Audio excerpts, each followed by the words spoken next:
Awami slogan. আর এক আমি এখানে আসার আগে আমার অনেক শ্রদ্ধ নেতৃবৃন্দ আমাকে বারবার সাবধান করেছেন, একটু ছিলেন শ্রমিকের ঘাড়ে হাত দিয়ে চলে যেতেন কোনো না কোনো কিছু এই শ্রমিকদের সাথে শেয়ার করতে, এবং তিনি গর্ববোধ করতেন যে আমি প্রেসিডেন্ট জিয়াউর রহমান না, আমি একজন শ্রমিক এবং খেটে খাওয়া মানুষের সাথে থাকতে চাই।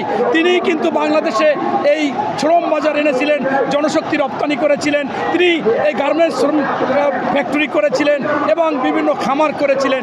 কিন্তু আজকে আমার কাছে মনে হচ্ছে শ্রমিকরা শান্তিতে নেই, তাদের ন্যায্য অধিকার পাচ্ছে না, তারা কিছু বলতে পারতেছে না, তাদের অন্তরে জ্বালা, অন্তরে সেই রক্তকরণ হচ্ছে।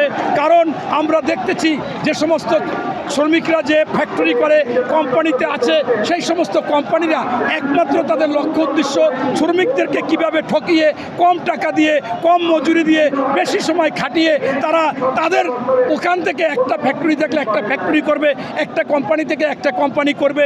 তাই আমরা দেখেছি যে একটি ফ্যাসিস্ট সরকার ছিল 16 বছর, সেই সরকারকে বাংলাদেশ থেকে ছাত্র জনতা এবং রাজনৈতিক দলগুলো বিতরিত করেছে এবং তাদের উদ্দেশ্য ছিল যে আমরা নতুন বাংলাদেশ, নতুন কিছু পাবো। তাই আমরা আশা করি যে পরবর্তীতে যদি একটা নির্বাচিত সরকার আসে তাহলে অবশ্যই তাদের ন্যায্য অধিকার পাবে। আপনি বলেছিলেন আজকের অনুভূতি, আমরা আজকেও শ্রমিকরা তাদের দাবি দেওয়ার জন্য যে বিভিন্ন জায়গায় আজকে আপনারা দেখেছেন, টেকনাফ থেকে তেঁতুলিয়া, রূপসা থেকে পাতুরিয়া, সারা বাংলাদেশে শ্রমিকরা আনন্দের সাথে এবং তাদেরকে সকলকে নিয়ে এক জায়গায় একত্রিত হয়ে আজকে শ্রমিক দিবস পালন করেছে। কিন্তু ওই ফ্যাসিস্ট সরকারের সময় এইগুলো করা যেত না, পারত না।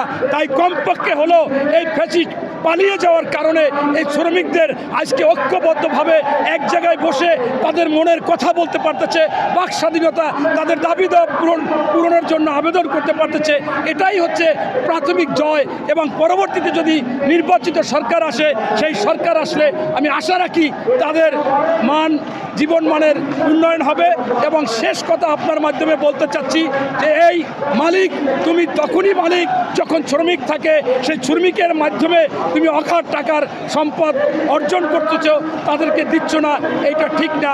রোজ কিয়ামতের দিন তুমি যদি মুসলমান হও তোমার বিচার হবে, এবং তুমি যদি মানবিক মানুষ হও তাহলে তুমি অমানবিক কাজ করতেছ।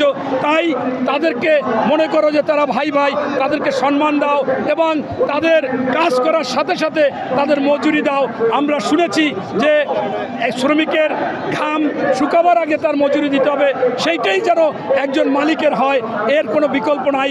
তাই আমি আজকে থেকে এই যারা মালিক তাদেরকে বলতে চাই, শ্রমিক মালিক ভাই ভাই, আমরা কাউকে ঠকাতে না চাই। এটাই হোক এই অঙ্গীকার মে দিবসে। ধন্যবাদ।